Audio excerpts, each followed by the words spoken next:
Bonjour Thomas, bonjour à tous. C'est donc l'heure de la grande explication. 11 candidats à la présidentielle ce soir devant les caméras de BFM TV. C'est la première fois dans l'histoire qu'un tel débat est organisé. 3h30 d'émission au total et 17 minutes de temps de parole environ pour chacun des participants.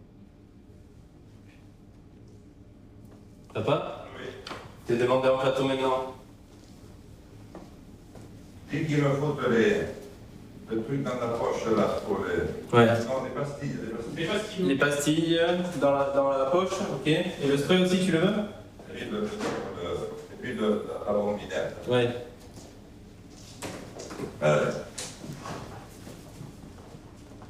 Donc la bombinette, tu lui as dit? Monsieur Nassin, c'est le moment, faut y aller. On est dans 4 minutes à l'antenne. Allez, eh bien ça y est. Voilà. T'as tes lunettes? Oui. C'est pas où? C'est pas ici, viens, c'est par ici, c'est par là. Par là, à droite. Et dans quel état d'esprit abordez-vous ce débat ce soir?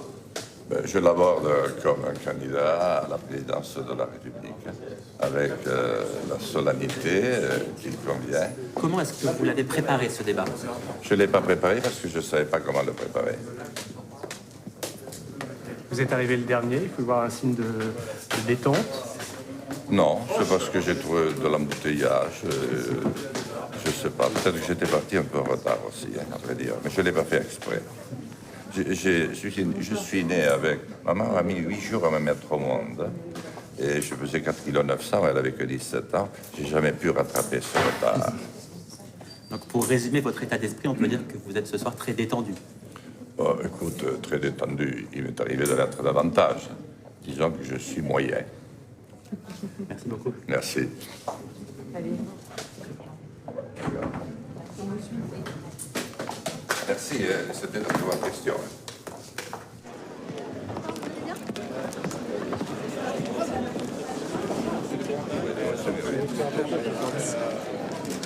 Je vais voir là-bas. C'est votre caméra. Oui, monsieur, madame. Il arrive, il est dans le couloir. Normalement, il arrive.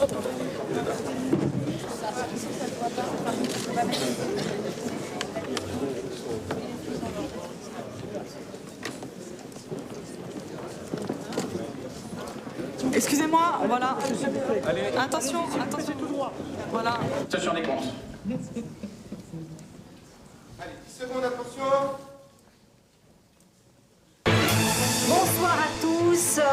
Un débat inédit, un débat sans doute historique, qui rassemble pour la première fois la totalité des candidats à la présidentielle avant le premier tour. Jean Lassalle, le président exemplaire.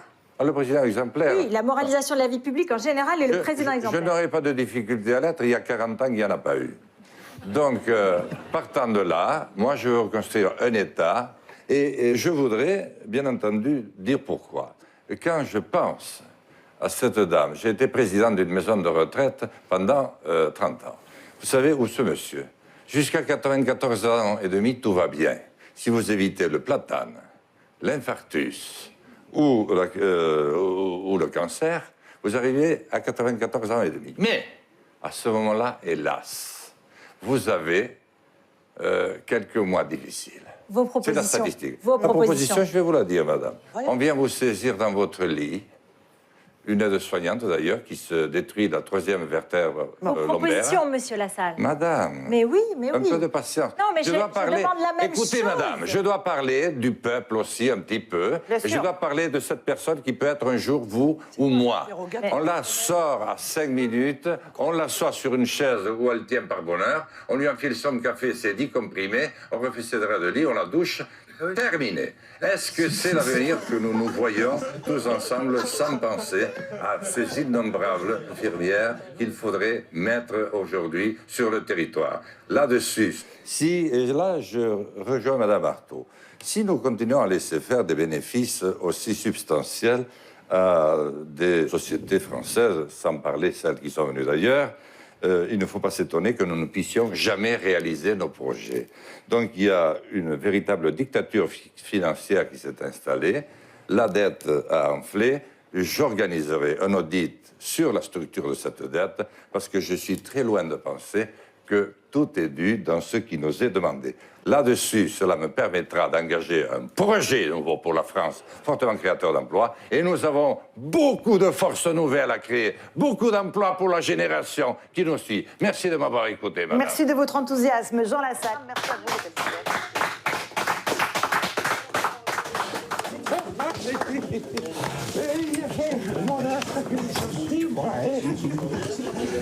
À 44%. C'était très très bon. Ouais. Ça, c'était l'une des dernières fois où l'on a filmé Jean Lassalle après sa qualification à l'élection présidentielle de 2017 en France. Enfin, on croyait que c'était la dernière fois. Des 11 candidats en lice, c'est peut-être celui qui partait de plus loin. Il y a plein de candidats qui t'ont cité. Et quand tu parlais qu'ils faisaient comme ça, et on va mettre Jean Lassalle hier, a mis tout le monde d'accord. Et ce soir-là, Jean Lassalle vivait l'un des moments les plus intenses de sa campagne, entouré de sa nièce Marie-Ève et de ses fils Geoffrey et Amaury. Au début, nous n'étions pas nombreux à penser qu'il y arriverait. Comme quoi, tu vois.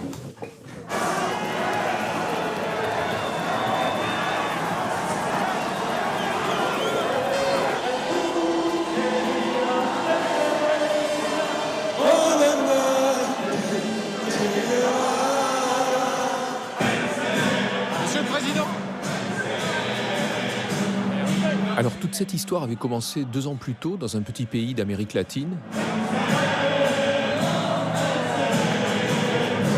On ne pouvait pas s'approcher du balcon, il voulait pas, le mec au chapeau blanc là. Donc il y a quand même beaucoup de monde. Et c'est vrai qu'on a entendu des chants que moi j'entendais quand j'étais ado, quoi. Venceremos, tous les chants de lutte. Et il y avait un certain plaisir que Ramon a partagé. Alors là, on était en Équateur avec Annie Gonzalez et l'équipe du film Les Anons Soif. Monsieur le Président, Pierre Carl, les Anons Soif, los burros tienen sed. ¿Cuándo hacemos una entrevista? Le personnage principal de ce documentaire-là était Rafael Correa, le président équatorien, qui menait depuis 2007 une politique de redistribution sociale et de régulation du capitalisme dans son pays. Correa et d'autres présidents antilibéraux d'Amérique du Sud, comme Hugo Chavez au Venezuela, avaient sorti des millions de personnes de la pauvreté et réduit les inégalités, alors qu'en Europe, on nous disait que rien n'était possible face au rouleau compresseur de l'économie mondialisée.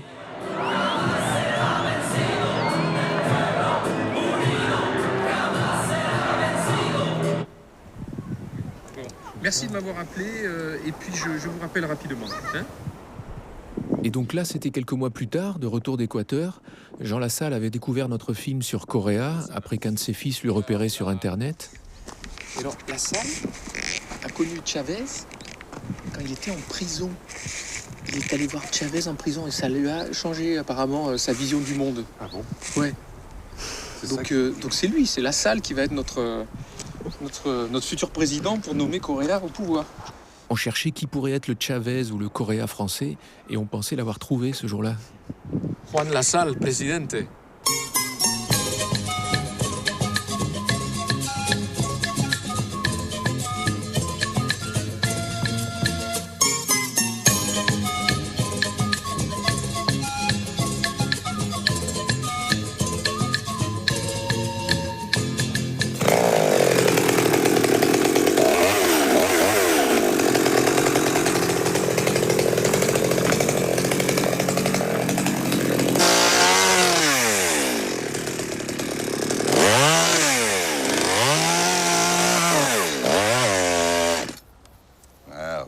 Ah putain. Plus d'essence? Non, c'est pire. La chaîne a cassé? Non, c'est heureusement, mais non, c'est la ficelle qui s'est foutue. Il y a une ficelle qui s'est foutue autour, je ne l'ai pas vue. La première fois qu'on a rencontré Jean Lassalle dans son village natal, dans les Pyrénées, on a cru à un gag. On a pensé qu'il se montrait dans cet accoutrement devant la caméra pour faire couleur locale. Mais quelques semaines plus tard, il allait se couper 2 doigts avec sa tronçonneuse. Ce n'était donc pas du cinéma.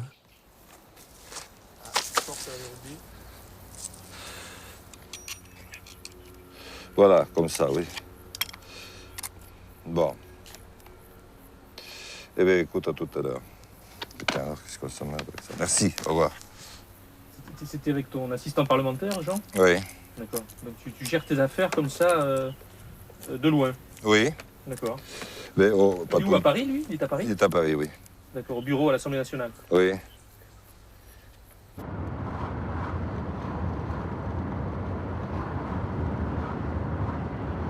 Après cette première visite à Jean Lassalle, j'ai proposé à Philippe Lespinasse, un camarade journaliste avec qui j'avais tourné quelques reportages en milieu rural, de faire sa connaissance. Pour te redonner quand même au moins.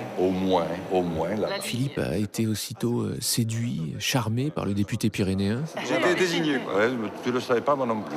Oui, enfin, séduit, charmé, il faut peut-être pas exagérer, mais c'est vrai qu'il était plutôt sympathique. Et on a surtout appris ce jour-là qu'il avait réellement l'intention d'être candidat à la présidentielle. Voilà, d'accord, tu comprends. On a donc pris le chemin de Lourdios-y-Cher, le village dont il était le maire. Allez, ça y est, je suis à vous de nouveau. En partant, bonjour Jean, en partant de ce que nous sommes déjà dit, et en extrayant des points de tes livres et intentions de candidature, voilà comment nous envisageons les choses. À toi de voir à présent si cela te convient ou pas. Donc il te faudrait des gens qui te briefent sur le libre-échange et sur finance, spéculation, détournements fiscaux. Là, il te faudrait trouver des gens qui puissent te... Que je puisse parler. Voilà, qui puissent te briefer. Le budget. Ouais. Et puis, bon, là, il me faut une note. Il ne faut pas que je me plante la première fois pour me dire quel est le budget de la France. Le PIB, je m'en fous. Etc. va l'utiliser. Et c'est comme ça qu'on s'est retrouvés ce jour-là à lui proposer nos services. Jean Lassalle se lançait à la conquête de l'Élysée sans communicants, sans appareil politique, sans argent et sans vraiment de programme non plus. Premier tour d'élection présidentielle. Alors attends, juste avant que tu continues là, sur le problème du livre. Le livre, c'est difficile de sortir un livre sérieux, enfin un livre avec un programme politique. Là, dans ce délai-là, quoi, dans les 3 mois, tu vois, on va dire. En fait, il faut plutôt le prévoir pour l'été. C'est un livre qui sortirait avant l'été, tu vois, en juin. Les gens, ils l'emportent à la plage, ou ils l'emportent en vacances, s'ils prennent des vacances, parce qu'il y en a un paquet qui ne prennent pas de vacances.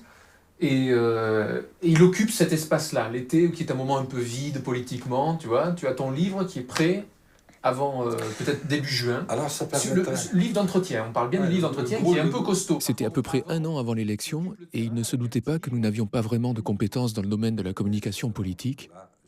On partait tous de très très loin.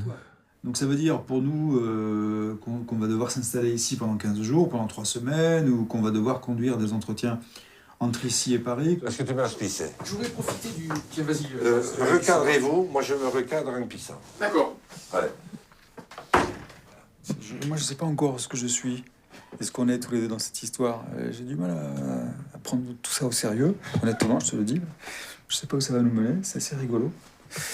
Rien n'est signé, on ne s'est même pas tapé dans la main, on ne sait pas où on va. Est-ce qu'on est directeur de sa campagne, directeur de campagne d'un berger qui veut devenir président de la République sans moyens? C'est notre chemin, c'était notre destin. Notre destin, notre fatum, quoi. Ouais. On est appelé. Il fallait qu'à un moment donné, on arrête de critiquer et qu'on passe à autre chose, à aider à ce que des propositions voient le jour, à ce que des politiques soient mises en œuvre. Voilà.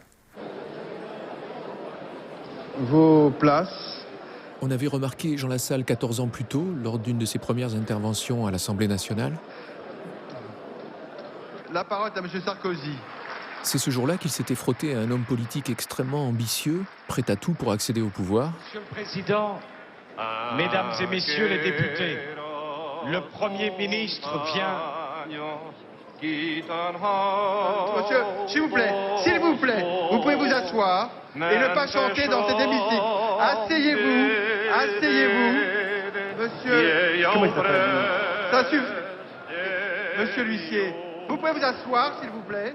Jean Lassalle s'était insurgé ce jour-là contre la fermeture d'une gendarmerie de haute montagne à Urdos, tout au fond de la vallée d'Aspe, dans la circonscription dont il était le député.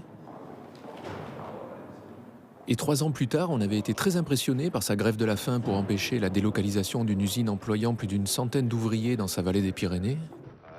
La démarche est de moins en moins assurée, le visage de plus en plus blême. Voilà 1 mois que Jean Lassalle ne s'alimente plus. Je suis dans la 5e semaine qui vient entamer maintenant. Je vais tenir. Une initiative extrême qui a fini par payer.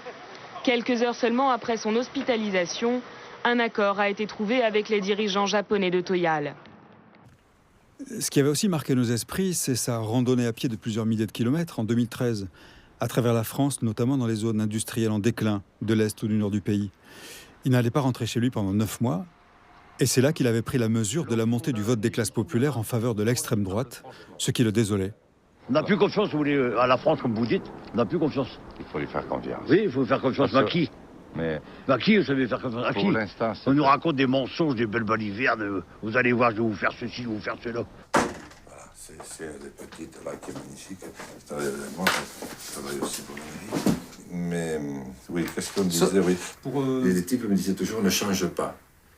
Mais je pense, honnêtement, je n'ai pas changé. Mais je suis rien aussi à côté de tout ce que j'ai connu. J'ai tous connu. Sarkozy, les Hollande, les ci, les là, les trucs, les machins. J'ai vu quand ils étaient. Je suis le seul qui refusait d'être ministre. De toute ma génération.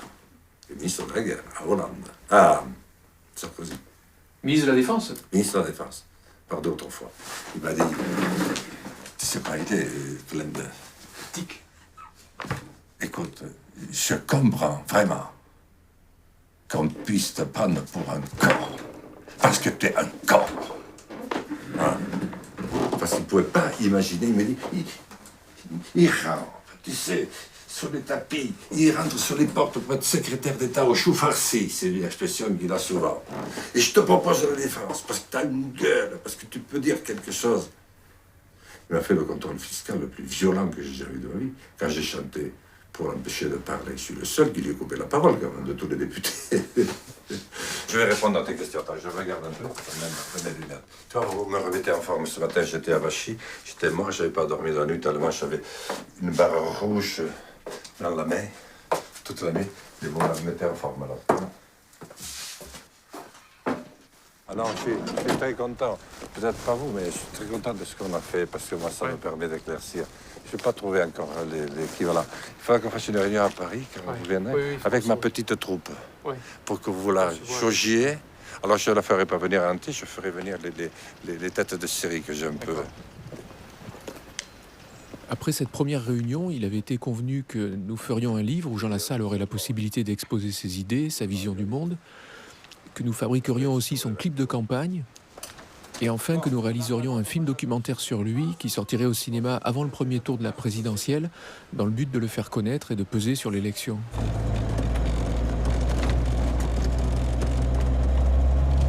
Attends, donc, tu sais ce qu'on va faire? Non. Fais-les passer, double-les. Je vais les faire passer ici, je vais fermer la barrière. Ça, ils ne vont pas nous enguiguiner. Bon, alors... Ça va Bien, mais c'est les nôtres. Non, c'est pas les nôtres, ça. De la blanche. Bon. Ça va être emmerdant, c'est ceux de Coapé, là. Très vite, on a rencontré Pascale Lassalle, institutrice à Paris, avant de se marier avec Jean. Elle était un temps devenue éleveuse de cochons, tout en s'occupant du foyer. Ça, on va s'en sortir.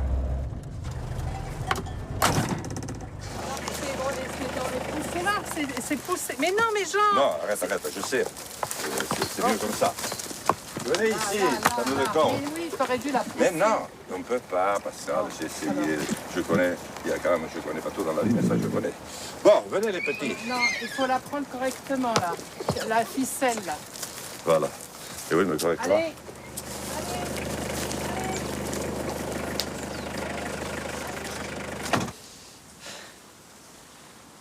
Et quand tu seras en campagne, comment il va faire?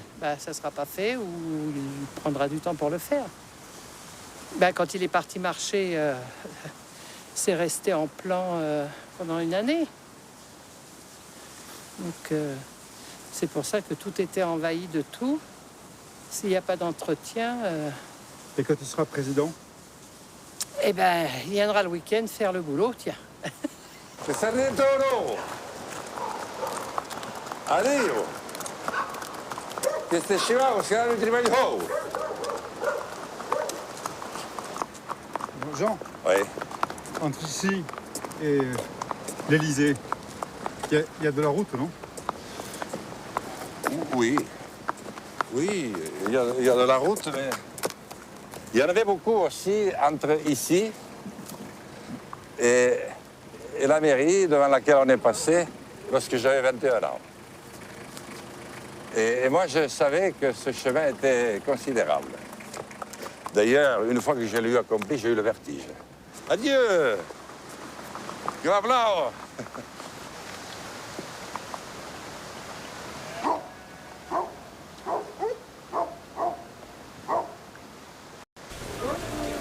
Bonjour. quand même moins bien quand il pleut, hein? N'est-ce pas? Ça va bien? Oui.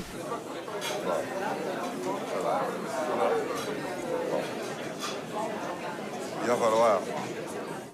Je m'en suis sorti chaque fois que j'ai mis le mouvement en route. Et je me suis mis mal chaque fois que j'ai attendu et attendu. Je n'ai pas osé, que j'ai eu peur. Voilà.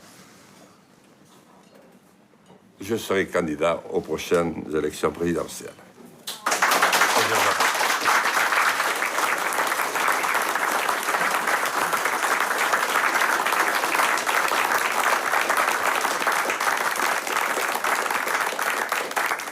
Comme vous le savez, je pense pour la plupart, c'est qu'il faut en obtenir 500. Donc 500 parrainages de 30 départements différents et pas plus de 50 par département. Dalila Berbaghi était professeure d'histoire. Elle s'était portée volontaire pour rechercher les 500 parrainages d'élus, qui étaient la condition sine qua non pour se présenter à l'élection présidentielle. Ça devient très difficile pour, entre guillemets, les petits candidats d'obtenir les parrainages parce que clairement les consignes des grands partis, Parti socialiste, à l'époque c'était l'UMP, quand on appelait les maires, la réponse était claire, nette et précise, c'était pas de parrainage aux petits candidats.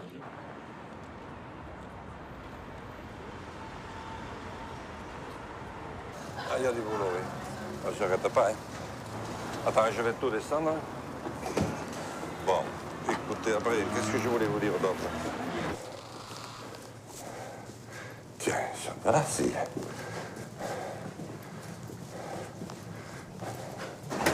Toc, toc. Comment ça va? Salut, Jean. Comment ça va? Bonjour, les amis. Ça va, et toi? Ça va.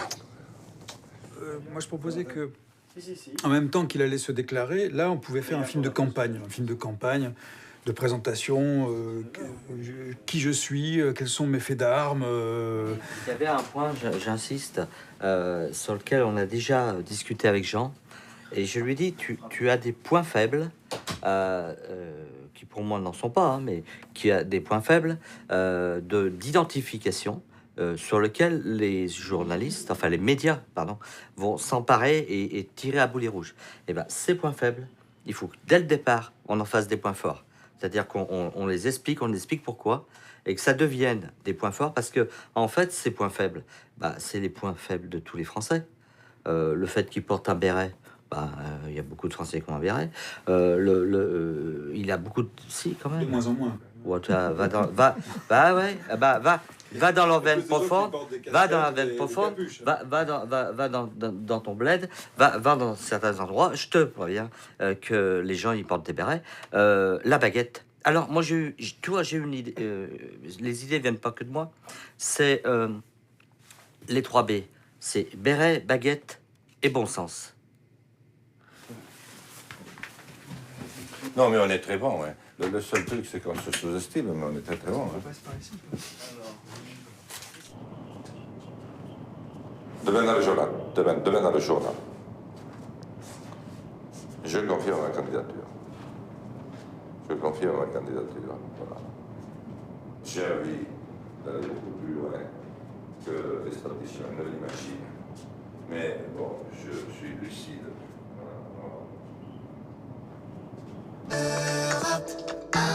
À 7h45, l'interview vérité d'Europe 1. Thomas, vous recevez ce matin Jean Lassalle, député des Pyrénées-Atlantiques, élu avec l'étiquette Modem. Il a décidé de se lancer dans la compétition présidentielle. Bonjour Jean Lassalle. Bonjour. Alors imaginons, vous entrez à l'Élysée dans 14 mois. Le problème numéro 1 du pays, c'est le chômage. Que faites-vous pour inverser la courbe du chômage? Quelle est la première mesure que vous prenez? Écoutez, cher ami, si dès le lendemain de ma candidature, je vous répondais, vous me prendriez pour ce que vous croyez un peu que je suis, c'est-à-dire un farfelu.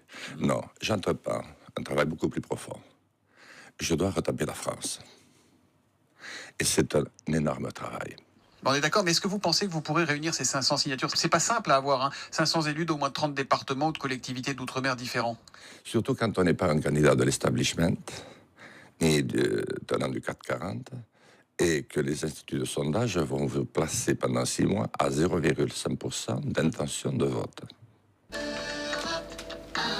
Ce matin, Danny Cohn-Bendit nous parle d'un livre. Bonjour Thomas.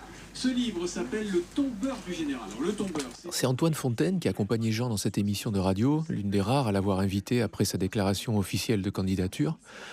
Antoine était juriste, et il avait lui aussi proposé ses services bénévolement à Jean, même si on s'était aperçu qu'il n'était pas tout à fait du même bord politique.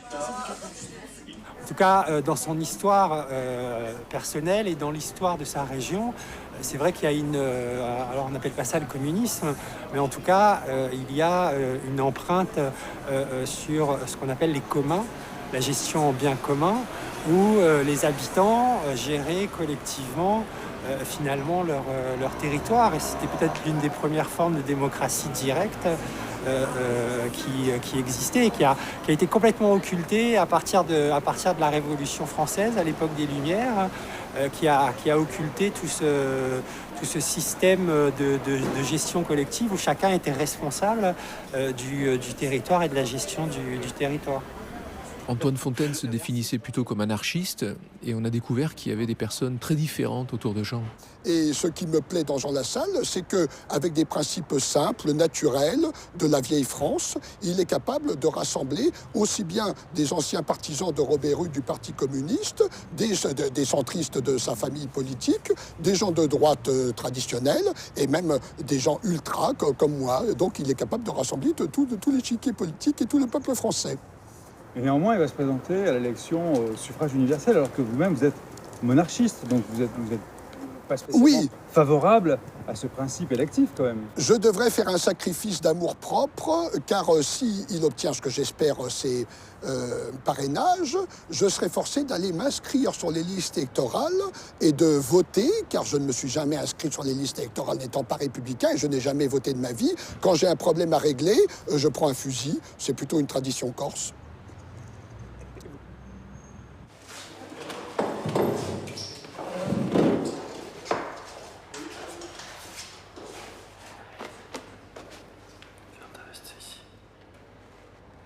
Je suis donc un candidat libre, isolé, pas isolé, un candidat libre, indépendant, à la disposition du peuple. Merci. Ça va? Je peux être aussi un autre? Je pense que c'est bon. Merci. Je pense qu'on a tout. Bien, tu vois que je ne sais pas que me faire sauter la gueule. Je sais aussi m'en servir. De ma gueule. Pour parler. Oui, bah oui. Voilà. Alors ça, tu me rassures. Je suis un candidat populaire. C'est-à-dire un candidat pour le peuple. Parce que je veux construire un printemps. Je veux redonner un printemps. Je réfléchis juste si je vous fais arriver là ou pas. Je pense Oui, fais-moi arriver. Puis je repars après. Attends, je te fais un sourire. Je fais le point 0. Allez. Merci beaucoup. Tu as vu, j'aurais pu être acteur aussi. Je pourrais incarner mon rôle. Vous êtes sévère avec moi. Non, c'est pas vrai. Non, c'est parce qu'il faut que j'apprenne. Parce que je prends tellement plein la gueule. Que si je n'apprends pas, j'ai tout pour apprendre plein la gueule. Je suis une caricature ambulante. Non, je pense pas. Merci. Vous êtes populaire en plus, donc je pense pas. Bonjour madame. Bonjour. Tout ce que j'ai entrepris était improbable. Et toi, c'est improbable aussi, mais tu vas y arriver. Je suis vraiment pas sûr. Je suis vraiment pas sûr. Merci. Voilà.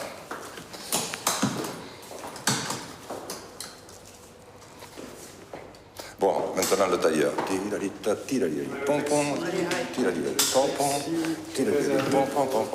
5 minutes. Et prends son numéro de téléphone parce que ce mec est bien. Voilà.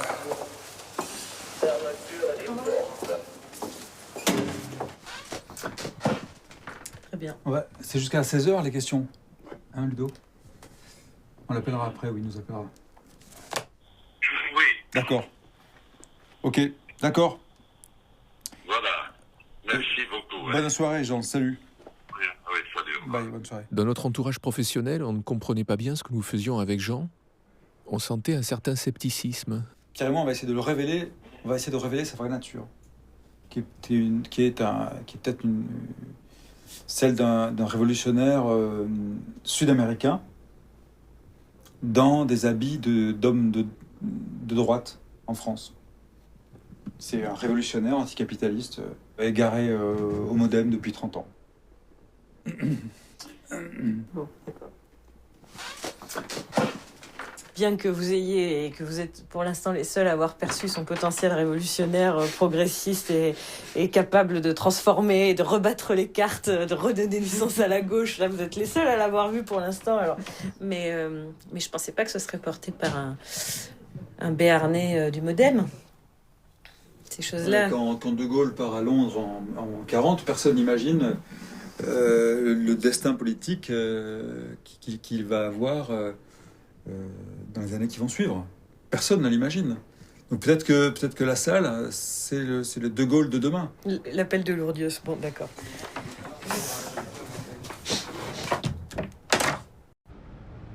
En Équateur, Rafael Correa s'apprêtait à quitter le pouvoir, âgé à peine de 54 ans. On était retourné le voir en essayant de le rallier, lui au moins, à notre projet. On est en train d'aider un candidat en France, paysan, et je pense qu'on va peut-être vous demander de lui donner un petit coup de main comme conseiller occulte. Hein. Occulte, ça sera, on le saura pas. Ou pas occulte. Si bien sûr, il ne faut pas que ça soit occulte, mais non, on pourra le faire, si quelqu'un veut me conseiller, d'après mon expérience ici, enchanté. D'accord. Si c'est quelqu'un de gauche. On n'avait pas trop osé lui dire que notre candidat était plutôt de droite, ou disons de centre-droit. Au revoir, Raphaël. Et s'en était resté là avec Correa.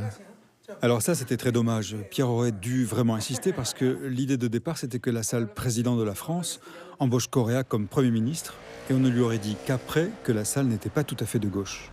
Faut voir, voyons qu'est-ce qu'elle raconte, il faut voir ça un peu plus fort.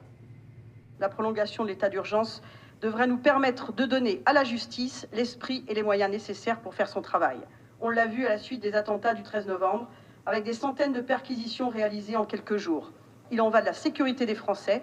Là, on était encore en pleine période ultra-sécuritaire, un an après l'attaque du Bataclan qui avait fait 130 morts. On y va. Dis-lui que j'ai tout écouté, que moi je serais plutôt partisan. Ça apaiserait plus. Si l'état d'urgence aujourd'hui, c'est ça, et c'est ça le problème, c'est que sur toutes les affaires qui ont été traitées, il y a eu 5 informations judiciaires ouvertes pour acte de terrorisme, perquisition partout, n'importe qui mis en garde à vue et arrêté. Il faut lutter contre le terrorisme, ça c'est clair, c'est évident, mais c'est pas l'occasion pour l'État de profiter de l'état d'urgence pour le faire, il y a un souci. Ah, bonsoir, mademoiselle. Il y a quand même Manuel Valls qui a dit, il n'y a pas très longtemps dans la presse, que l'état d'urgence devra se prolonger tant qu'ils n'auront pas éliminé Daesh. Ça veut dire quoi? Je suis obligé d'aller droit au but. J'ai voté les premiers textes que vous nous avez proposés, monsieur le ministre, parce qu'il s'agissait dans l'urgence de rassurer le peuple français. Et c'est normal. Mais je pense qu'aujourd'hui, ce n'est pas un bon signe que nous envoyons d'abord à nos compatriotes et que nous envoyons au monde entier.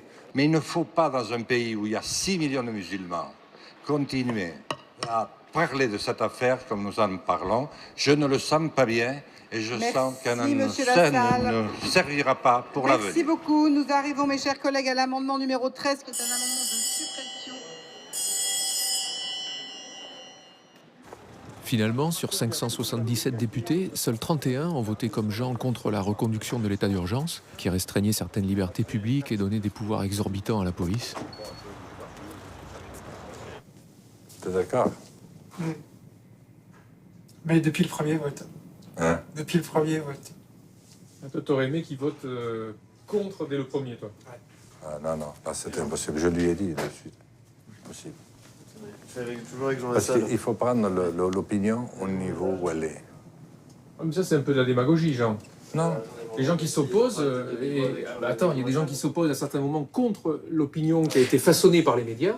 Ouais, et après coup, on se rend compte qu'ils n'avaient pas forcément tort. Et 8 jours après un attentat de cette ampleur, ou 3 jours, je ne sais pas quand ça s'est passé, l'opinion n'a pas encore été complètement... Tu sens, parce que tu vois tes copains qui ont peur. Il y a eu peut-être aussi autant d'émotions parce que, si tu veux, les Français aujourd'hui, ils ne sont pas au courant de ce qu'on fait ailleurs. Ils sont pas informés. Non. Alors, écoutez, moi je suis vas-y. Très, très gentil. Allez, on y va. Faut qu'on y aille. C'est parti. Allez. Ils sont déjà 8 à vouloir concourir à l'élection présidentielle, et parmi eux, eh bien, Jean Lassalle. Alors, 2 petites questions avant d'arriver au sujet qui nous occupe. Des événements tragiques à Bruxelles, après ceux de Paris, il faut la perpétuité réelle pour les terroristes? À vrai dire, très sincèrement, je ne sais pas parce que je suis à l'interrogation moi-même. J'aurais tendance à dire non. Non. Parce que ce n'est pas une question de durée. Bon, vous vous soulagez. Oui. Vous réglez le problème d'une certaine manière. Vous n'empêcherez pas d'autres hommes ou femmes d'essayer de limiter. Voilà, non, j'aurais plutôt tendance à être contre. D'accord. C'est pas de notre... C'est pas du ressort humain. Je pense qu'il faut trouver d'autres solutions à notre niveau. Et là, il faut convoquer à nouveau l'intelligence. Nous sommes des humains. Des humains, oui. Des réponses humaines. Mais parfois pas assez intelligents. Oui, c'est la plus grande réserve non utilisée dans nos dispositions aujourd'hui. Vous allez dire, c'est une drôle de question. Il est ni de gauche, ni de droite, le centre? Non, il est au centre. Vous ne pouvez pas dire que le centre soit à droite ou à gauche, puisqu'il est au milieu. Il est au milieu. Comment vous financez votre campagne? Je n'en sais rien. Ah bon? Non, parce que les Français vont me donner la réponse à cette question. Effectivement, Jean Lassalle n'incarne pas forcément, a priori, la politique dont nous rêvons, nous. Mais le paysage français est dans un tel état de délabrement, empruntant tous le champ sécuritaire, l'immigration, la sécurité, le besoin d'ordre. Et finalement, Jean Lassalle, qui lui n'a pas trop bougé, n'a pas trop trébuché dans ces thématiques nauséabondes, se retrouve peut-être comme le dernier candidat humaniste français. Bon, là, Philippe s'emballait un peu. Il y avait bien sûr d'autres candidats défendant des politiques humanistes, mais peut-être fallait-il soutenir le moins à droite des candidats de droite, puisque la droite allait inéluctablement l'emporter. Et ce candidat, c'était Jean Lassalle.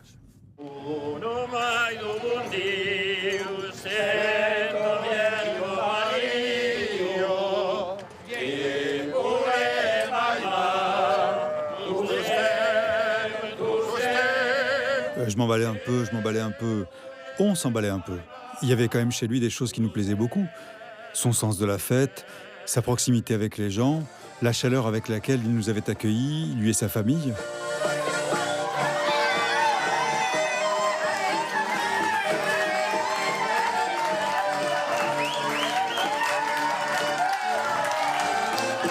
En tous les cas, c'était quelqu'un de complètement à part, très touchant, très attachant. Ça nous éloignait sans doute un peu de la politique. Lassalle n'était peut-être pas aussi révolutionnaire qu'on l'aurait voulu, mais c'était pas si grave. On était tombés amoureux.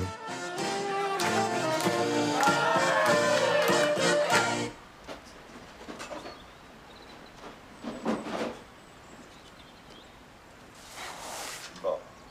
Alors.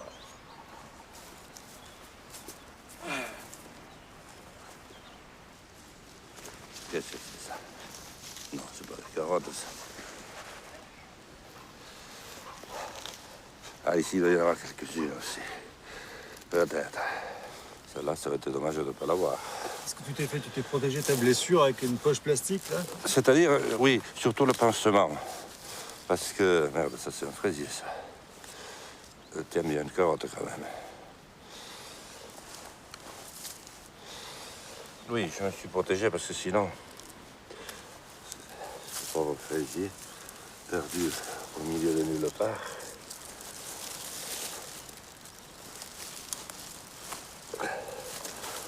Bon.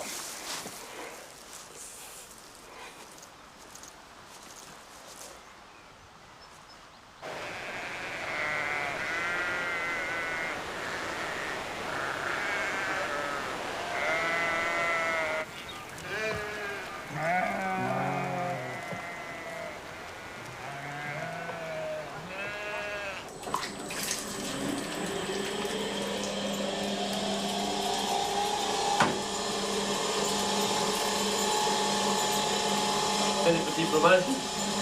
Quelques-uns? Ah oui, t'es petit là. Je vais aller goûter à midi.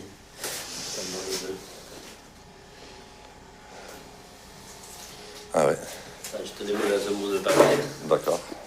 On ne standardise pas pour avoir tous les jours le même goût. Si bien qu'on prend un petit peu de risque, parce qu'à prendre un peu de risque, on fait du goût. Et, mais de temps en temps, il y a une fabrication qui n'a pas marché, qui est loupée. Il faut prendre le risque de les rater pour faire des très bons. Ouais. Mais oui. C'est la vie, quoi. Mais on s'est habitué à une vie moyenne. Enfin, Madame, on donne un coup de main à votre fils. On se retrouve l'an prochain à l'Élysée. Je ne crois pas, non, quand même. Je ne crois pas, non. Parce qu'il va falloir quand même un très grand miracle, là, hein.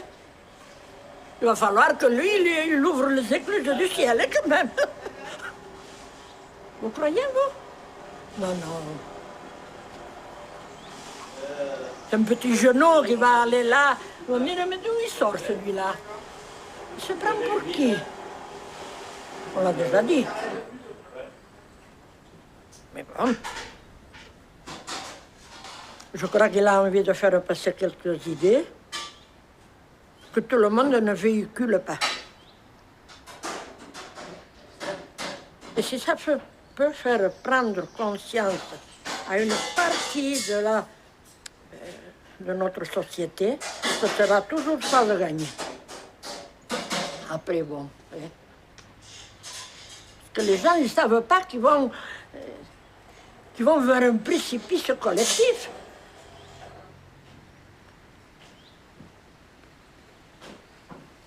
bon, allez. Allez, je vous ai tout raconté.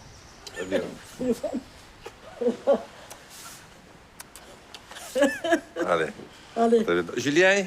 Oui. Gabriel? Allez, d'accord. Bon, che va ram comme d'habitude, hein? Ouais. Bon, allez.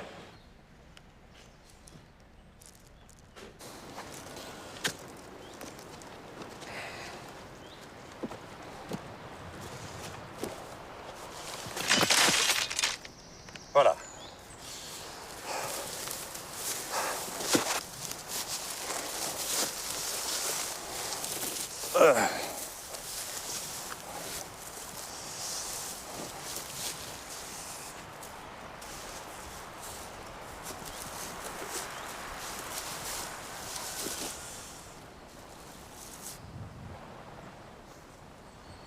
Ça va? C'était la propriété la plus en pente de la Vallée d'Aspe.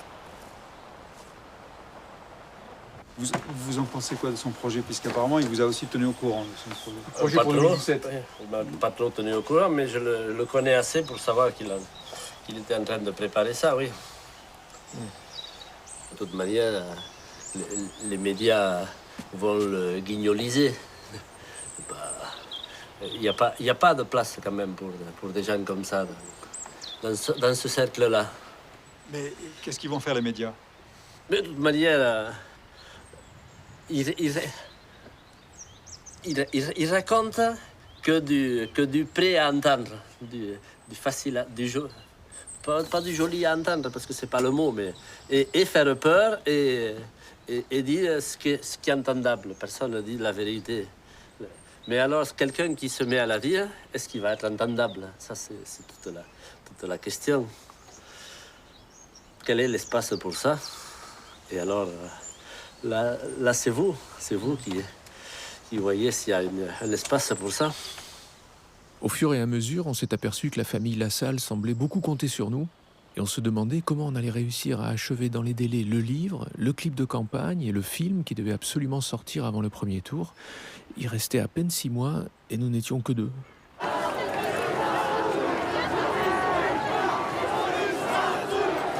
Séparation du MEDEF et de l'État.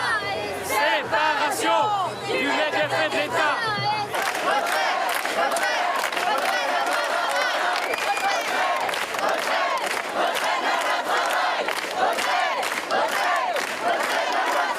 Jean Lassalle, 06 80 64 81 ou 80 06 80 Mais vous imaginez que les 4 fils de berger de mon père ont eu plus de chances de réussir leur vie que les 4 fils de députés que je laisse aujourd'hui? C'est clair. Il n'y a qu'un problème. Il y a un véritable problème quand même. Au moment de la contestation de la loi El Khomri, défendue par Macron, alors ministre de l'économie, une loi remettant en cause des acquis sociaux des travailleurs, Jean était venu soutenir les manifestants opposés à cette mesure libérale prise par un gouvernement socialiste. Monsieur le Président Chastagne. Monsieur le ministre, Monsieur le Président du groupe socialiste, quand je vous écoute, j'ai mal pour le peuple de gauche, et quand je vous écoute, j'ai mal pour la France.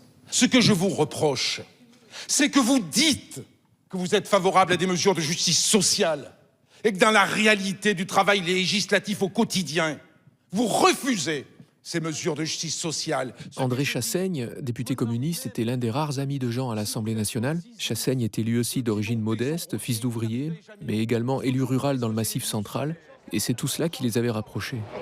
D'aider au pouvoir, d'aider au pouvoir. Et Léo, est-ce qu'on peut pas côté On va faire les choses heureuses. On a le président et le premier ministre. Regardez. D'aider le président. Et là aussi. On va faire le Conseil national de la résistance, putain. Moi je veux bien. Moi je veux bien la culture. Roule à droite. Oui, mais avec Dédé, j'ai tendance à aller un peu sur la gauche. Ouais, chevauche pas la ligne quand même. Non, mais non, Il y a des voitures qui passent. Il ne faut pas déranger le chauffeur. Ouais. C'est vrai que tu as une tendance quand même, là, par ton discours et le contenu de ce que tu portes, à dériver vers la gauche, mais la gauche véritable, hein.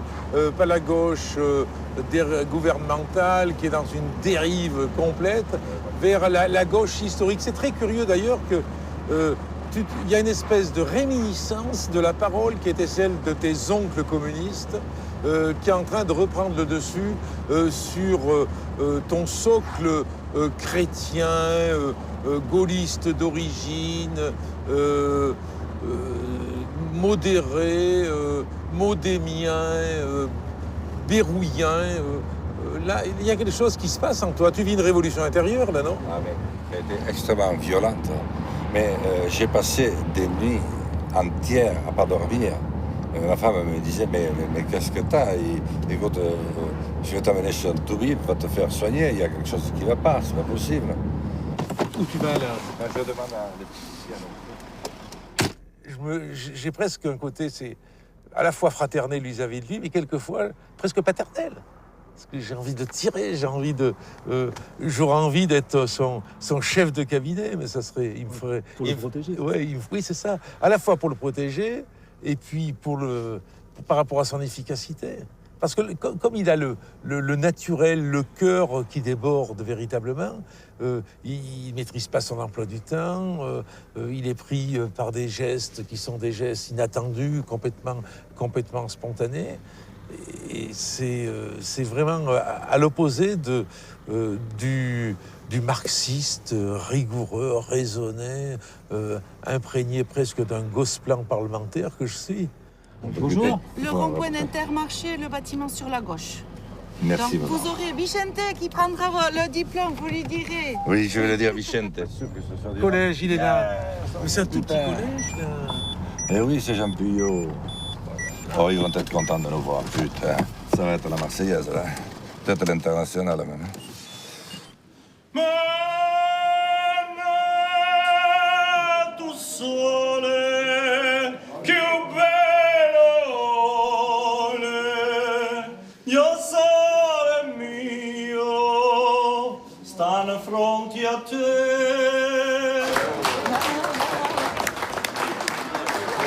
C'est ce jour-là que nous avons rencontré Marie-Ève Lassalle, la nièce de Jean, qui s'apprêtait à reprendre l'exploitation familiale. Ça faisait presque 3 siècles qu'on était hébergés chez les Lassalle. J'ai l'impression que tonton Jean, il est en train de faire sa mue, non? Il fait sa mue. Ouais. Mais je crois aussi, il est beaucoup plus intéressant qu'avant.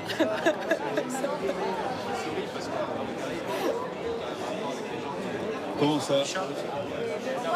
Je sais pas, après c'est peut-être moi qui ai fait même lui aussi, du coup je sais pas qui l'a fait en premier. Mais moi au début je m'intéressais pas trop à ce qu'il racontait et maintenant ça me parle un peu plus. Des fois je suis même à me dire putain, on me croise pas, quand même pas mal les pensées, à me retrouver même dans ce qu'il dit et pourtant pour moi j'étais un peu une perdue politique quoi. C'était loin pour moi tout ça, très loin. Bon, peut-être qu'il est inspiré par une doctrine sociale de l'Église, mais qui était simplement présente dans les campagnes. C'est pas parce qu'il est pratiquant. Mais moi, je me demande si c'est pas un conservateur progressiste ou voire révolutionnaire. C'est-à-dire que si, quand on veut conserver des entreprises à taille humaine, ou alors l'exploitation de son frère qui est éleveur de brebis et qui fait du fromage.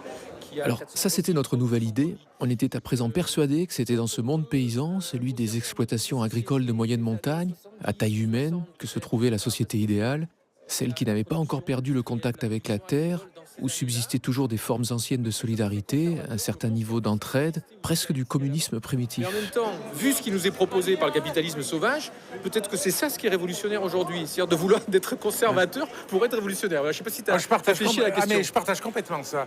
Ouais. Je suis complètement d'accord avec ça. Là, on avait eu de la chance, on était tombé sur le seul député communiste qui partageait notre point de vue, ou du moins qui formulait mieux que nous ce que nous n'arrivions pas à expliquer à nos amis. Et la fascination, elle est venue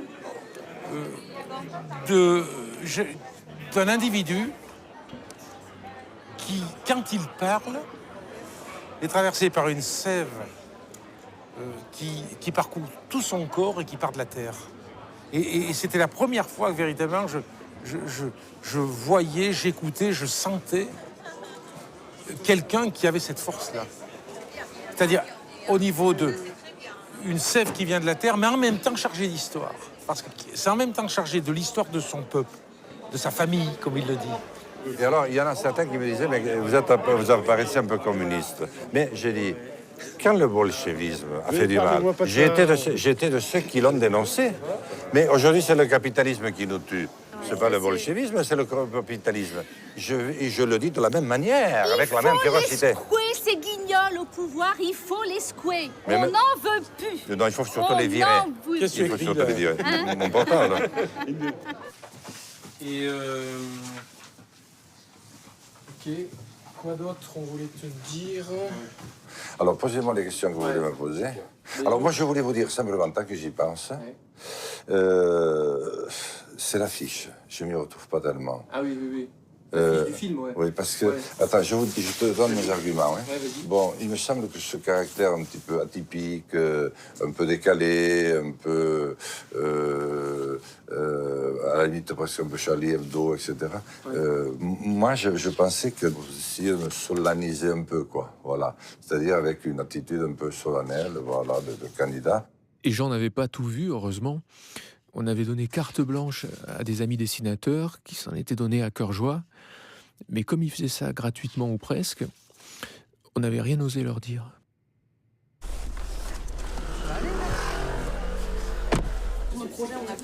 Alors, ça, c'est la mienne. Ah, t'as bien. Donc là, c'est toutes les deux, on est à HEC, dans le master entrepreneur. Et donc, on est en train de créer une start-up qui s'appelle Sherit. Et le principe, c'est d'organiser des dîners entre jeunes actifs qui ne se connaissent pas. Et vous? Alors, au niveau assez macro, on va dire que c'est du conseil en stratégie. On fait beaucoup de missions d'amélioration de la performance, notamment parce qu'on travaille beaucoup pour des fonds d'investissement. Comme mes camarades, je suis aussi entrepreneur. Donc j'ai fait une école d'ingénieur, l'ENSEI, la grande école de l'INSEE et Sciences Po. Et j'ai créé une start-up de data science. Donc on fait de l'analyse de données pour nos clients. On travaille avec le CSA, avec ERDF, avec d'autres types d'acteurs un peu plus petits. Alors, peut-être pour mieux comprendre, pour savoir un peu pourquoi je pense ce que je pense, je me retrouve dans vos regards, à mon âge. Alors, je suis fils de berger. On est fils de berger comme on est fils de marin, c'est-à-dire de père en fils et vice-versa. J'étais l'aîné et je faisais ce que tous les jeunes vivant dans ce village faisaient. Ils travaillaient à la ferme. Faisons l'hypothèse, malheureusement qui me semble la plus probable, que vous n'arriviez pas à se passer le premier tour. Ce que vous avez essentiellement pendant la campagne, c'est une fenêtre de tir pour passer un message au plus grand nombre. quel est en une phrase le message, enfin vous aurez une sonnette de tir, vous répétez une chose, parce que les gens ne retiennent qu'une chose. C'est malheureux, mais je crois que c'est vrai. Si vous avez une phrase à dire de ce que vous allez faire, vraiment de manière concrète, qu'est-ce que vous voulez que les gens retiennent de votre candidature? En une phrase, moi je vais leur dire, écoute, tu ne le sais pas encore, mais tu vas voter pour moi. Ça, je me demande quels sont. Voilà. Et tu vas voter pour moi parce que lorsque tu auras fait le tour, tu n'auras pas le choix. Voilà. Je suis peut-être pas très convaincant, mais allons-y pour la suivante. Tu sais que là, tu t'engages dans une affaire, je pense qu'on te l'a dit, qui est quand même assez compliquée. Tu vas rencontrer des gens qui seront méchants. Et les gens méchants, ils vont t'attaquer. Ils vont t'attaquer sur tes faiblesses ou sur ce qui est une qualité chez toi et qui sera pour eux une faiblesse. Je l'ai vu hier soir, j'étais avec des jeunes de HEC. Avec qui? Avec des jeunes de HEC. Ouais. Comment Qu'est-ce qu'ils t'ont dit, les jeunes d'HEC? Pas grand-chose. Lycée, Oui, pas grand-chose. Mais leur silence m'a plus parlé que ce qu'ils me disaient réellement. Ouais. Je les ai sentis faussement sûrs d'eux, brillants. On leur dit. Brillants, très brillants. Ouais. André Laxac. Voilà. La vie va, hélas, se charger de les... Ouais. Les leaders ont fait mine de la jouer un peu en condescendance, quoi. Vous êtes un peu vieux quand même pour nous parler, quoi. Enfin, c'était un peu ça. C'est pas tout à fait la même chose, alors que j'avais pris soin de préciser justement... Tu n'es pas Macron. Comment? Tu n'es pas Macron. Non, non.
Qu'est-ce qu'il a sorti là? Il fait sécher sa chemise. Hein.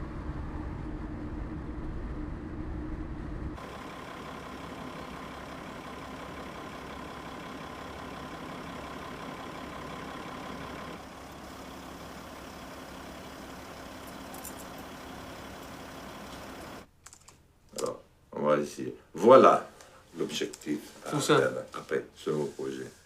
Voilà l'objectif à atteindre. Ou voilà où nous devons aller.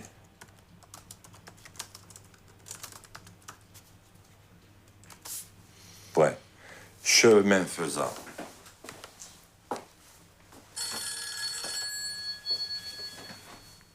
C'est Richard qui appelle. Donc, prends pas le temps. Chemin faisant, ouais. Chemin faisant. Chemin faisant, tu vas où après, chemin faisant?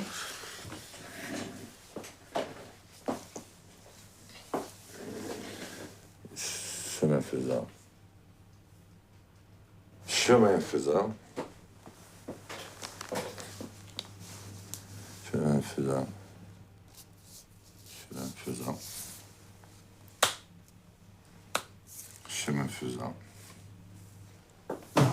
Chemin faisant, c'est une mauvaise idée, Jean. D'accord, oui, mais ça me permet de réfléchir sur d'autres. Mais c'est une fausse piste, chemin faisant. Essayez de l'exprimer autrement.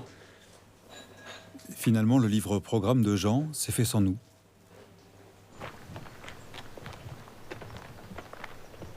Allez, Philippe, on est parti.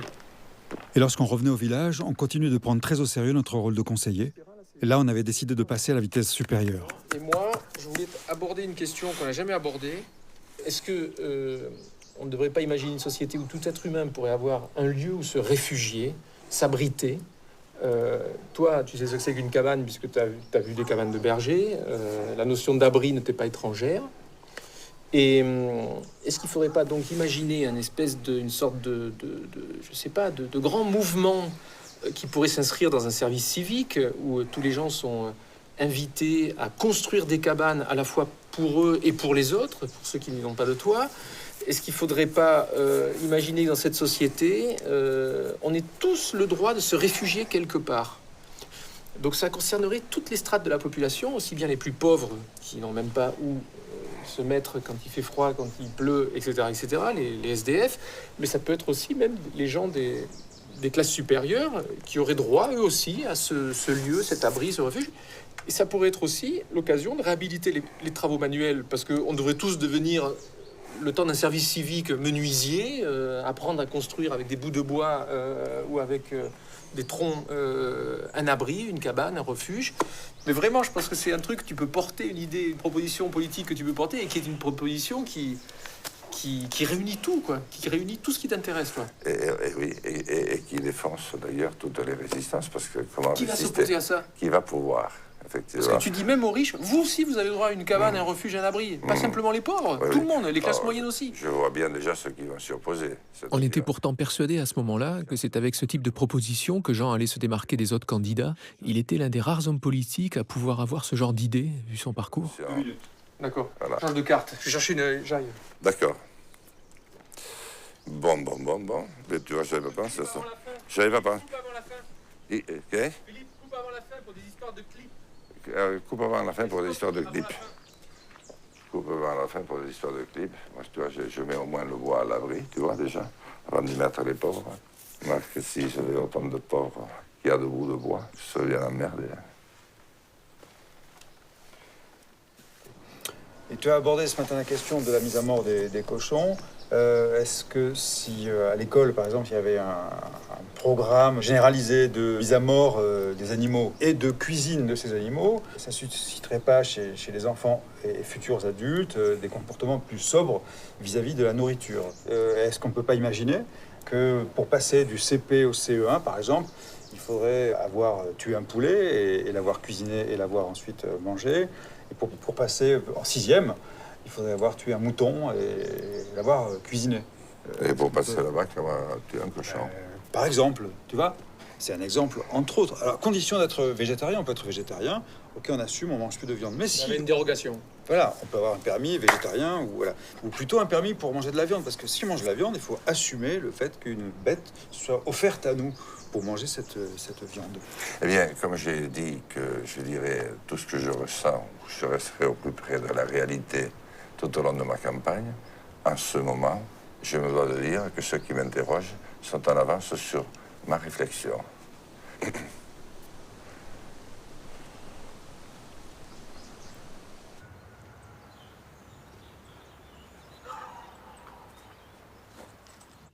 Il est hors de question de continuer à accepter le délabrement. Doucement, D'accord. Articule. Voilà, pense-le, ton texte aussi. Il est hors de question de continuer à accepter le délabrement de notre économie et de nos valeurs sociales. Il est hors de question de continuer à accepter le délabrement de nos valeurs sociales. Et puis tu remontes, tu vois. Voilà, je serais très bien. On essaye comme ça? Tu le vois, Jean? Tu le vois, là? Là, non, je le vois. Là. Tu viens? Ouais. D'accord. Ça, c'était l'enregistrement du clip qui devait lancer la campagne de Jean. On y va. Il est hors de question de continuer à accepter le délabrement de notre économie et de nos valeurs sociales. Je veux participer à retaper la France. Oui, je veux retaper la France. Pour toucher un jour à cet objectif sublime, le moment où l'homme retrouve l'homme. C'est la première fois que nous réalisions ce genre de vidéo un peu grandiloquente, avec de la musique, des images d'hélicoptères qu'on nous avait données, et tous les codes des films de propagande. Mais au moins, nous avions rendu le travail à temps cette fois-ci. Aidez-moi. Et Jean était content.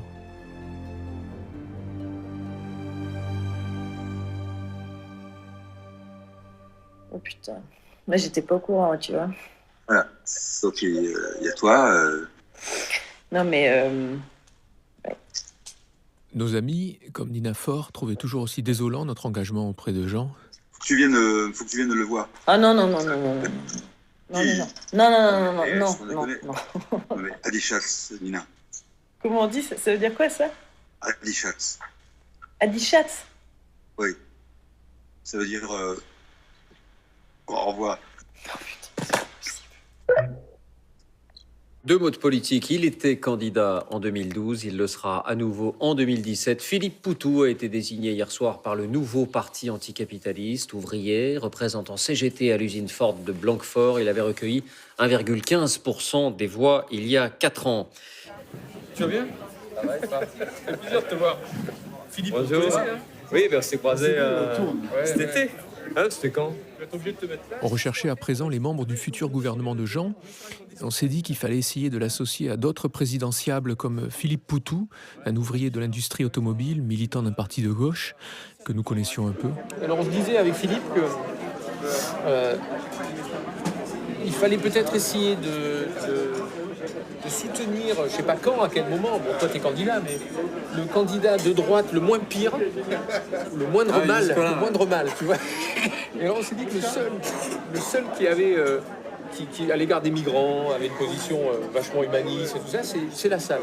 C'est le seul qui ne tient pas des discours, il faut les foutre dehors, il faut fermer les frontières aux hommes, etc. Et on se demandait s'il ne fallait pas à un moment donné qu'il y ait une espèce de front qui s'organise, je ne sais pas comment appeler ça, front républicain, c'est pas bien, non, pas un front. Un gouvernement d'union nationale. Un front progressiste, je dirais, un front progressiste, tu vois. C'est compliqué, là, tu me dis un truc là. Santé, toi aussi. Ouais. Évidemment, on envisage très difficilement un rapprochement avec ne serait-ce que quelques hommes politiques de la droite. Mais c'est vrai qu'il peut y avoir, mais comme par le passé, quand il y a le nazisme, quand il y a des urgences là, de sauvegarde de droits démocratiques fondamentaux, on peut se retrouver effectivement avec des gens avec qui on n'aurait jamais pensé mener un combat ensemble. Donc c'est sûr que ça c'est... Philippe, est-ce que le capitalisme mondialisé n'est pas le nouveau totalitarisme d'aujourd'hui, contre lequel il faudrait faire un front commun ? Eh oui, mais alors après, c'est la difficulté, bien sûr, il faudrait faire un front commun, mais la difficulté qu'il y a, c'est qu'il y a un lien direct quand même entre les politiques libérales et le recul sociétal. Parce qu'en fait, on peut discuter de l'Union européenne, par exemple, les plans d'austérité, les dettes qu'elle fait payer au pays, et c'est cette austérité-là qui s'accompagne d'un durcissement de la vie sociale. Il y aurait deux sujets complètement différents, un racisme, des droits qui se perdent petit à petit, mais rien à voir avec la mondialisation, la course au profit, tout ça. Encore, on pourrait peut-être, mais là, non, c'est complètement lié.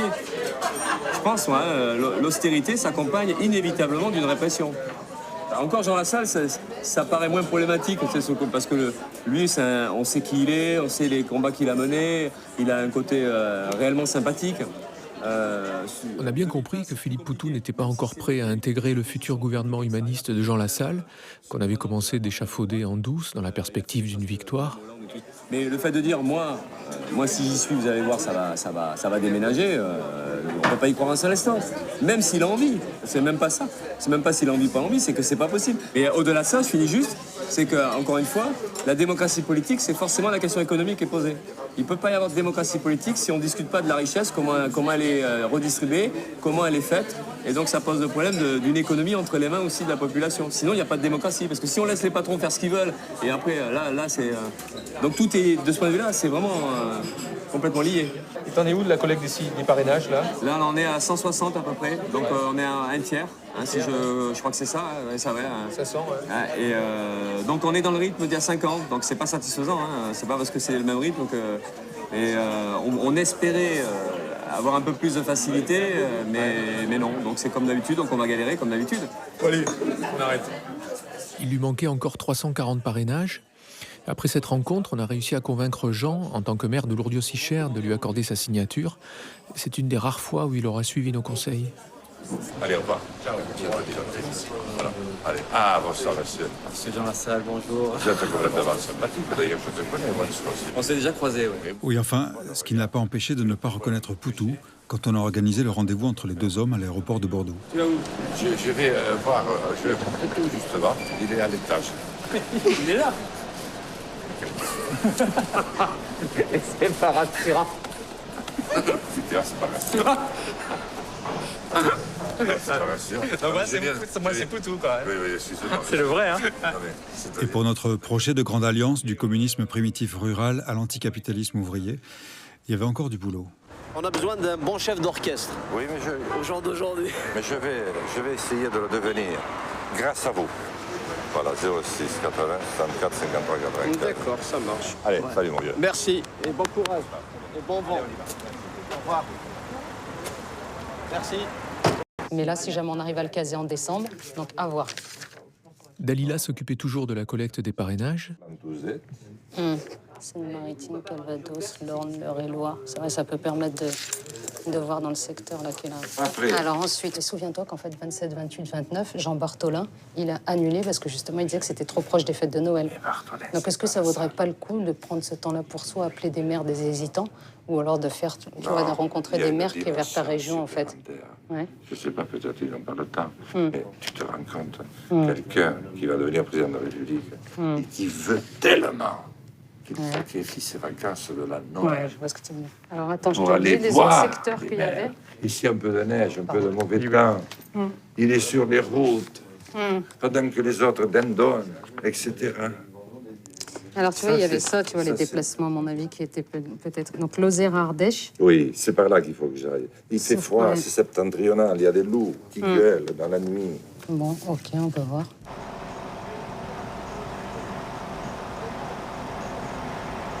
Un, deux, voilà. Là, on est le 27 décembre, entre Noël et le 1er de l'an. Et on part à la chasse au parrainage avec Jean, qui dort là derrière, qui doit aller chercher les 220 parrainages qui lui manquent pour se présenter à la présidence de la République. Enfin, pour être candidat officiel à la présidence de la République.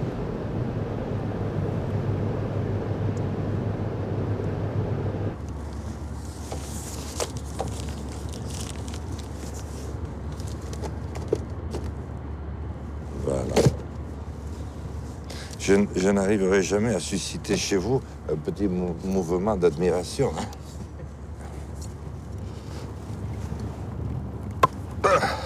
Voilà, il faut surtout faire attention aux tâches. Oh putain, la cravate. Du duvet sur la cravate, c'est...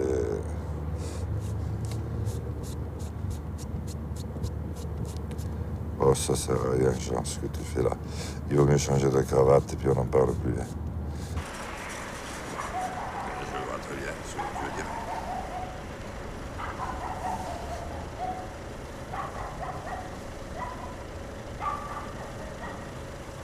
Mais imaginez les clivages qu'il y a dans ce pays.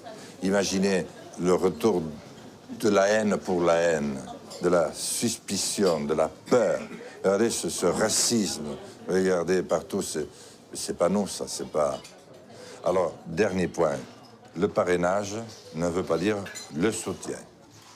Vous pouvez très bien voter pour quelqu'un ou pour le parti auquel vous êtes rattaché et vous pouvez parrainer quelqu'un d'autre. Alors, j'aimerais que vous me répondiez, toi je t'ai pas convaincu, je le vois, pas du tout, mais tu vas me le dire, parce que je vais m'améliorer. Voilà. De ce voyage dans le Jura, Jean allait revenir avec une dizaine de parrainages supplémentaires, mais on était encore loin du compte. 18h10, RTL sort avec Marc-Olivier Fogiel et pour la suite du journal avec Isabelle Chalet. Et c'est un drôle de procès qui s'est tenu aujourd'hui à Dax, dans les Landes, donc le procès d'un faucheur de chaises. Des militants altermondialistes avaient emporté une quinzaine de chaises dans une agence BNP Paribas à Paris. Action symbolique pour dénoncer la complicité des banques dans l'évasion fiscale. Rendez les milliards, on rendra les chaises, c'était le slogan. Philippe de Maria, vous avez suivi l'audience pour RTL à Dax, audience assez surréaliste. Nous sommes tous des faucheurs de chaises. Des faucheurs de chaises. Nous sommes tous des faucheurs de chaises. Encore, nous sommes tous des faucheurs de chaises. Des faucheurs de chaises. Des faucheurs de chaises. T'as été contacté, toi, pour l'histoire de ton procès par la salle ou pas? Parce qu'il se bat normalement contre l'évasion fiscale, lui aussi. Normalement, il aurait dû venir, mais il a changé son programme. Ah, d'accord. Et vous étiez venu spécialement pour lui? Ouais, du coup. On pensait qu'il avait pris contact avec toi et avec le collectif. Oui, avec nous, oui. Oui, parce qu'au départ, il était prévu qu'il vienne. Il est parti en Syrie, en fait. D'accord.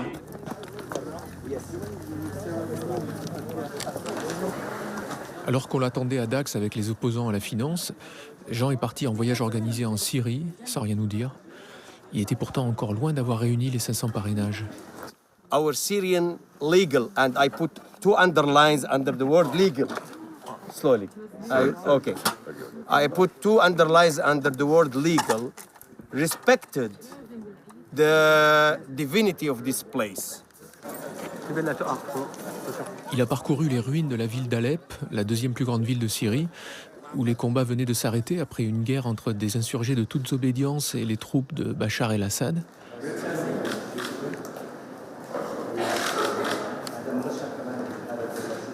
Il a été voir le président syrien, que l'on soupçonnait de crimes de guerre. Cette rencontre allait un peu nous dérouter, et on ne serait pas les seuls. Un mot sur ce qui s'est passé le 6 janvier dernier. Qu'est-ce que vous vous êtes dit avec Bachar el-Assad? Qu'est-ce qui s'est passé? Qu'est-ce que vous a dit Bachar el-Assad ce jour-là? J'ai dit, Monsieur le Président, je voudrais savoir que peut ressentir un homme, bien que président, lorsqu'il gaze sa propre population. Et je vais regarder, je voudrais que ce soit très précis, Monsieur le Président, je regarderai le moindre plissement de vos cils, de vos yeux, toutes les expressions de votre visage. Il a pris le temps, il m'a regardé et il m'a donné un quart d'heure d'explication. Il m'a dit, écoutez... Est-ce qu'il vous a convaincu? Mais vous l'avez cru quand il a dit qu'il n'avait pas gazé sa population? Parce qu'on a les preuves. Il y a des rapports des Nations Unies. Je les ai aussi, vous pensez bien. Et d'ailleurs, Yann. Mais les bombardements sur Alep, le régime syrien qui a bombardé à coups de barils de TNT les populations sur Alep, ça, ce sont des faits avérés. Hein. Mais ils sont avérés. Moi aussi, j'ai cru qu'ils étaient avérés. Eh bien, aujourd'hui, je n'en suis pas sûr, non, Yann. Alors ça, pour moi, c'est grave. Mais surtout, c'est que vous niez les crimes de guerre. Vous niez les crimes de guerre. Il y a crimes de guerre, les Nations Unies. Je ne nie rien du tout. Ben si, lorsque je m'apprête à devenir président de la République, madame. Je ne vais pas me mettre à nier des crimes de guerre. Philippe? Ouais. Et tu les as, les autres? Non, j'ai rien, ça marche pas. Ah, Annie revient, j'ai l'impression. Je vois pas Étienne. Il est en attente, il faut rajouter Étienne et Sarah. Voilà, il faut ajouter la vidéo. Voilà, Sarah, Étienne, c'est bon? Ok, super. Allez, hein. Et eux, avec qui on discutait en visiophonie, c'était Étienne et Sarah, les distributeurs de notre film Un berger à l'Élysée. Ils étaient en contact avec les directeurs des salles de cinéma. Son intervention du week-end dernier c'est sûr, ça a joué énormément. A joué en sa défaveur et en la défaveur du film. Ouais.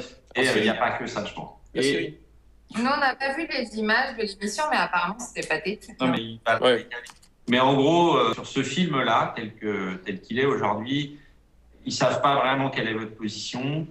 Ils le trouvent presque dangereux dans le contexte actuel. Ils disent c'est à la fois un problème de film et puis un problème de moment. Alors, ils, c'était les responsables des salles de cinéma avec qui on travaillait habituellement, qui ne voulaient pas sortir le film en l'état. Le problème, c'était que la date de sortie avait déjà été annoncée. On va regarder un extrait d'un film qui sortira le 8 mars prochain, un film qui vous est consacré, réalisé par Pierre Carl et Philippe Lespinasse. Ça s'appelle Un berger à l'Élysée, avec un point d'interrogation là quand même.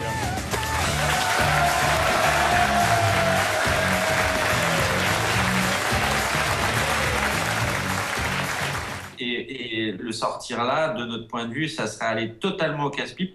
On va le tuer, quoi. On va le tuer. Non, je suis d'accord avec vous, Voilà. Bon, bref, le film n'allait pas sortir au cinéma avant le premier tour. Et c'est vous qui prévenez l'équipe de la salle, du coup?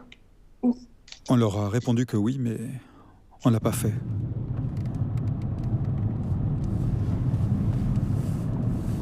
Oui, cher Dalila. Bon, écoute, j'espère que tu vas bien. Je ne sais pas où tu en es. Je ne vais pas pouvoir progresser beaucoup aujourd'hui parce que j'ai Pierre Carl et Philippe Lespinasse. Bon, c'est important parce qu'ils tournent les derniers plans. Bon, ne m'en veux pas. Je connais l'échéancier. Il nous faut encore 200 signatures. Je sais que tu fais des exploits. Bon, allez, bravo en tout cas pour ce que tu fais. Merci mille fois. C'est bien que tu tombes pas dans le ravin avec nous. Non, mais lui, il a de la manœuvre là. Là, il va passer. Laisse-moi lui dire bonjour. Et ils disent pas bonjour au président de la République. Qu'est-ce que c'est ce bordel? Pas encore, hein? Pas encore. Non mais vous allez voter quand même, vous allez voter. Hein? Adieu. Ça va? Et Inès. Alors, monsieur Lassalle, comment ça va? Là, je suis avec les gens, tu sais, qui font un film, parce que je vais être le seul candidat qui va avoir un film qui va sortir dans les salles de cinéma. Il faut le faire, hein, quand même. Ah. Et alors, ils vont me le finir, et je suis le seul candidat qui va avoir un film qui va sortir en salle, tu t'imagines? Alors que les autres ont des budgets de 30 millions d'euros. Allez, les enfants, mais vous avez vu que j'ai le bon réflexe pour me garer, quand même, pour libérer les copains.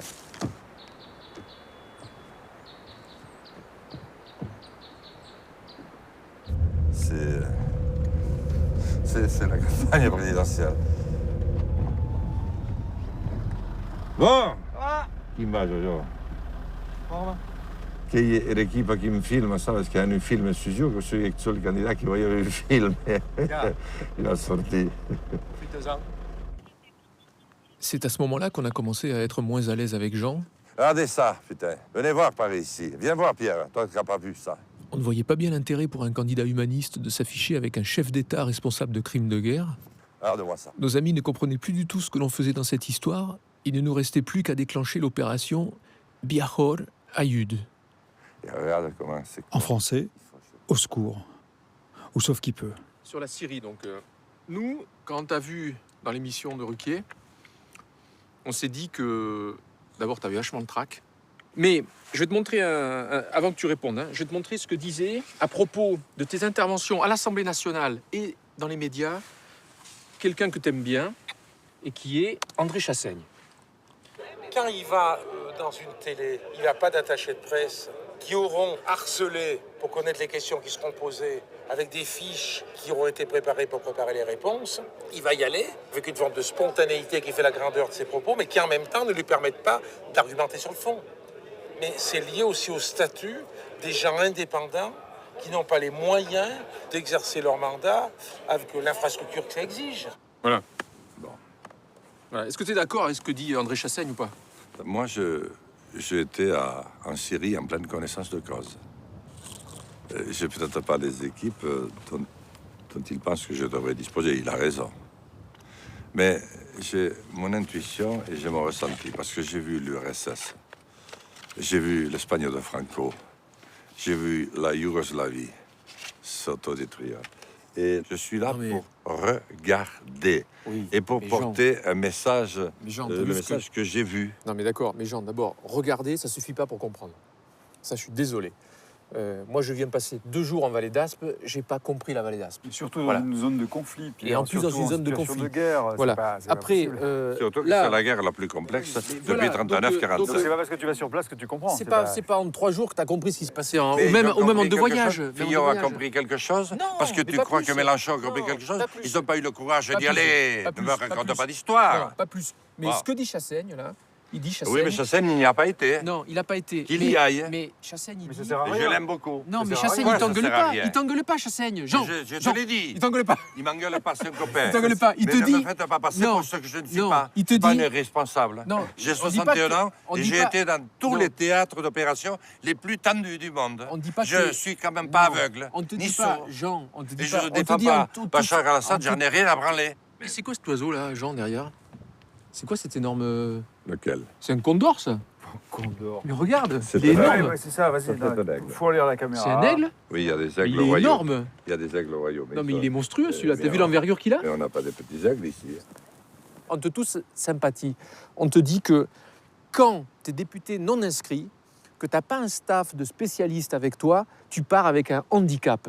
T'as pas des mecs spécialistes du Moyen-Orient qui t'ont fait des trucs et tout. Si c'est pour me préparer des fiches fausses, qui sont fausses, moi maintenant je commence à douter sérieusement. Je pense que Bachar al-Assad passera à La Haye, mais il y aura de très hauts responsables français, hélas, qui y passeront aussi. Et c'est tant mieux. C'est la conviction que j'acquiers. Et j'ai peut-être pas une armada avec moi, mais j'ai quand même un bon sens et un tarif énorme qui ne m'ont jamais trompé. Jamais trompé. Et sur ce plan-là, excusez-moi, mais je ne changerai pas d'avis. Ah, tu vas voir Hitler, et tu lui demandes les yeux dans les yeux s'il a déporté les Juifs. Mais non, mais tu vas voir Hitler et tu lui demandes les yeux dans les yeux s'il a déporté les Juifs et il te dit non. est-ce que ça suffit? C'est Il faut quand même faire. Philippe. Mais J'ai jamais été voir Hitler. Mais non, mais Non, je on sais. sait. Mais non, On mais, sait. on le sait bien. Non, mais Jean, on le sait bien. Non. On le sait. Non, Il y a quand mais même des gens non, dont c'est le pas boulot. faux. Jean, Le est-ce que... là, Mais Jean, on est Jean, pas à la hauteur alors du on revient, reportage Jean, on revient. Regarde. Ça, c'est un aigle toujours ou pas? Regarde les aigles. Incroyable, ils se sont- rapprochent. Regarde, t'as 3. Parce que les battements d'ailes. Ce que nous n'avions pas non plus osé lui dire, c'est que nous avions rédigé une lettre d'excuse à l'intention des habitants de Syrie victimes de la répression de Bachar el-Assad, lettre dont nous espérions qu'il la lirait devant notre caméra. Nous avions fait traduire cette lettre en béarnais, qu'on allait ensuite sous-titrer en arabe. Comme ça, la majorité des électeurs n'allait pas savoir ce qu'il avait dit, et ainsi, personne ne perdrait la face. Je peux le lire? Mais bien sûr. Car peuple de Syrie, car ciudadanos sirios, que tenía, me sé que la langue, que tenía a presentar las minhas excusas que paye à l'Evat ou l'Estat. Ah non, pas du tout. Plutôt. Alors ça, zéro. Zéro. Voilà. Bon, il t'est pas arrivé de changer d'avis, toi, dans ta vie? Jamais? Et sur la Syrie, tu ne veux pas changer d'avis, Jean? Ah non, pas du tout, non. C'est dommage que tu ne l'aies pas dit avant. Donc là, moi, autant je le voyais président il y a 6 mois, autant là, j'ai l'impression qu'il n'est pas impossible qu'il ne soit pas président. Tu vois, c'est la première fois que je doute du fait qu'il puisse être président de la République française en mai 2017.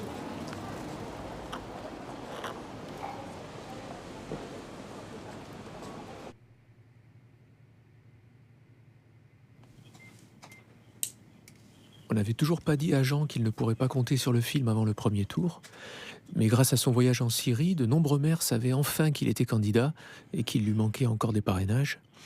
Ce n'était pas si mal joué que ça, finalement.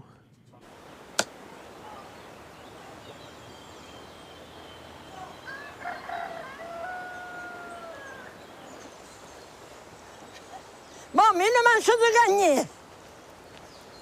New Orleans. Oh là là là là. T'es fière? Bah quand même, ça me remue un peu les tripes pareil. 708 parrainages pour Jean. 100 parties, 100 thunes, juste avec des bénévoles, nous avons gagné le droit de jouer le match. Merci à chacun d'entre vous pour votre soutien, fut-il affiché ou discret. Je vous promets, vous allez entendre parler de ruralité et d'agriculture. Julienne. Jean a finalement réussi à se qualifier haut la main pour le premier tour de l'élection présidentielle. Il est arrivé en 5e position en nombre de parrainages, largement devant Marine Le Pen et juste derrière Jean-Luc Mélenchon. À cette victoire, la première. Allez. Et on ne peut pas vraiment dire que ce fut grâce à nous. Bon, yes. On a vu le champagne. Et aux brebis à l'Élysée.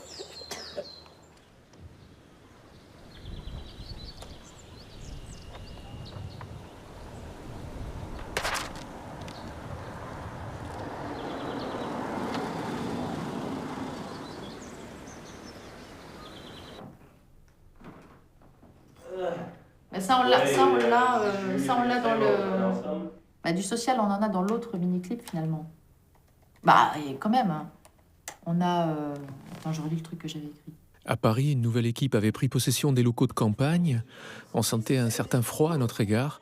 D'ailleurs, on ne nous avait pas sollicité pour le nouveau clip officiel de Jean.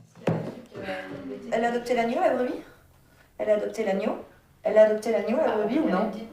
Et la seule qui apparemment ne nous en voulait pas de ne pas avoir réussi à sortir le film à temps, c'était Marie-Ève. Bon, allez, mais je te laisse.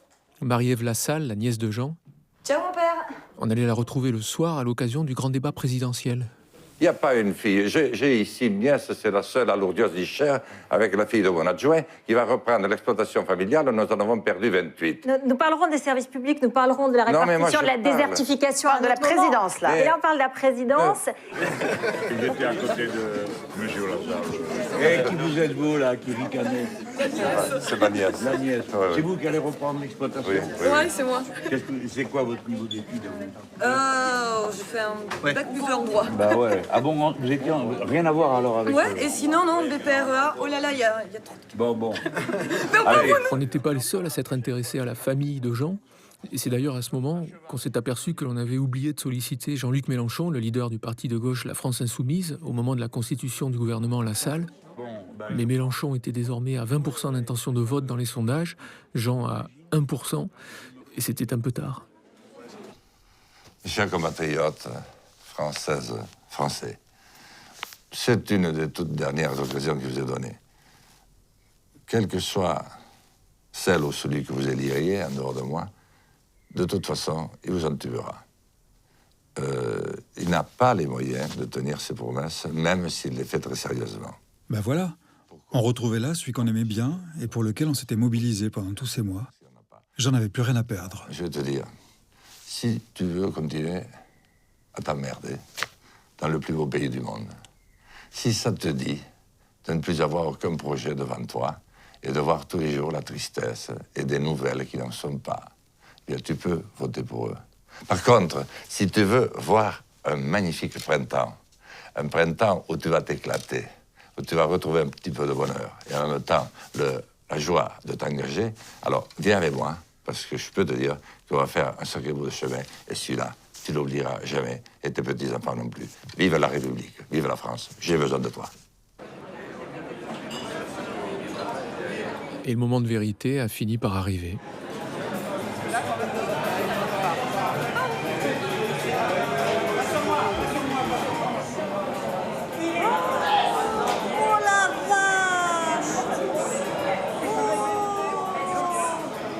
Moi, je veux le score de Jean. Attends, Jean.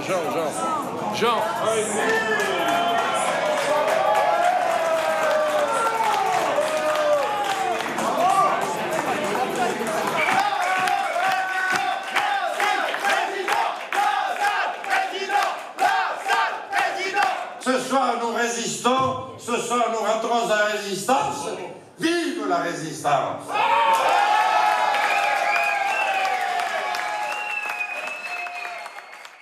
C'est Emmanuel Macron, finalement, qui a remporté l'élection présidentielle, puis les législatives dans la foulée. Jean, lui, a réussi à sauver de justesse son siège de député contre le candidat d'En Marche, le parti du nouveau président. On va prendre quelques nouvelles de deux ex-candidats à la présidentielle, deux personnages atypiques. Que sont-ils devenus? Eh bien ça, c'est la question que s'est posée Cyril Za avec Thibaut Pomarès et Manoé David. Candidat malheureux à la présidentielle, il a remporté un 4e mandat. Mais ce soir, il a un peu de mal à trouver. J'arrive à trouver, je pense. Le lieu de sa réunion. C'est pas vrai. Mais par où on ira? Est-ce que vous êtes encore candidat dans 5 ans? Si je suis en bonne forme, si je suis en santé, si j'ai la même envie de me battre, si je garde ça, oui, je serai candidat et vraisemblablement président. Quel chemin! Quel chemin! Bientôt, vous des copains qui se lèvent. Allez! Voilà, la faconde de Jean Lassalle. Alors, pour tout vous raconter, quand on a décidé de vous proposer ce sujet, on ne pensait pas être rattrapé par l'actualité. Alors, l'actualité à laquelle faisait référence ce présentateur, ce sont des accusations d'agression sexuelle portées contre Jean, notamment de la part d'une attachée parlementaire, témoignant avoir reçu une main aux fesses, 9 ans plus tôt, dans les couloirs de l'Assemblée nationale. Souvenir de cet acte, ni d'aucun autre de la même nature, et on ferme les guillemets. RTL Matin, Yves Calvi. Des accusations désormais publiques d'agression sexuelle, Jean Lassalle, notamment celui de Julia Castagnet. Je vous propose de l'écouter et ensuite nous réagissons ensemble. J'ai croisé Monsieur Lassalle, je suis grande, il est grand, je lui ai souri, j'ai senti une main aux fesses, il est parti. Ça m'a choquée, donc j'étais un peu saisie. D'un seul coup, votre corps se raidit et puis l'instant d'après, c'est passé. Je pense pas que ce soit le geste le plus grave qu'un homme puisse faire à une femme, pas du tout. Il y a des comportements beaucoup plus graves que ça, mais ça reste quand même une agression sexuelle. Que répondez-vous à cette accusation très précise, Jean Lassalle? Écoutez, très précisément, je n'ai aucune mémoire ni du moment, ni du lieu, et surtout du geste.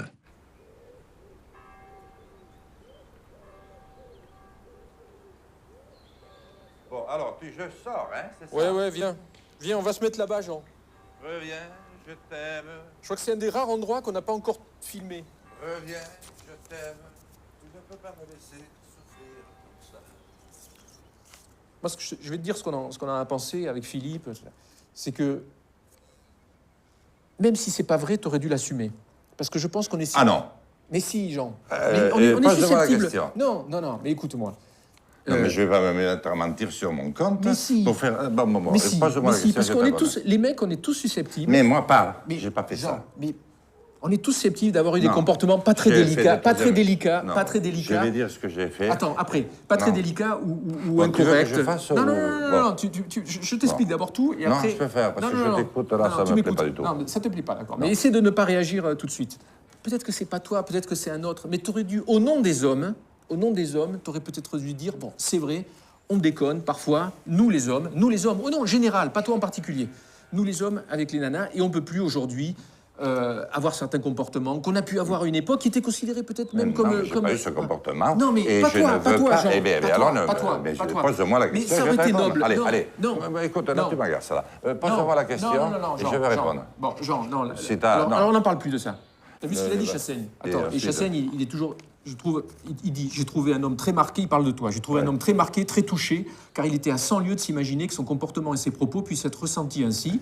Mais ce qu'il dit aussi, Chassaigne, c'est qu'il faut qu'on fasse, nous les hommes, il parle au nom des hommes, une révolution culturelle. Mais je suis pas assez grand pour la faire, moi. Non. Et lui, qu'est-ce qu'il a besoin de venir me donner... Bon, et il dit ces comportements qui, pour lui, sont anodins, mais il parle de toi, mais pas que de toi, naturels, et sans aucune connotation perverse ou sexuelle, il précise, peuvent être ressentis. Perverso-sexuel. Mais je non, regrette. Parce que Jean, toi, tu es capable. Écoute-moi, moi, je te vois. On t'a vu pendant 2 ans, 3 ans. Et je vois bien que, comme nous, on pourrait le faire, tu passes devant quelqu'un qui t'es comme ça. Mais tu je l'embrasse.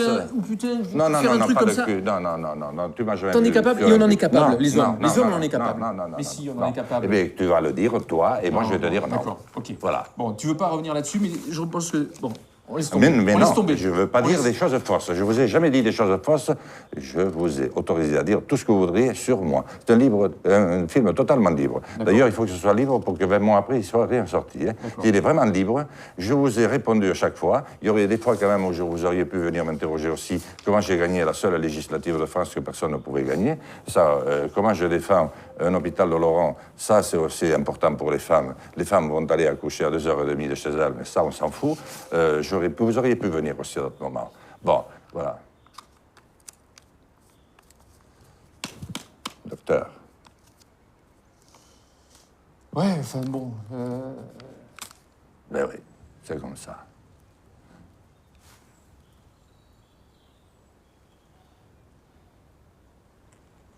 Bon. C'est là qu'on s'est dit qu'il fallait peut-être penser à quelqu'un d'autre pour la prochaine présidentielle. Et pourquoi pas dans la famille Lassalle.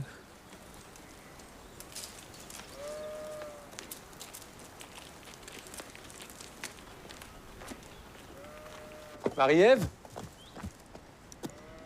Marie-Ève ?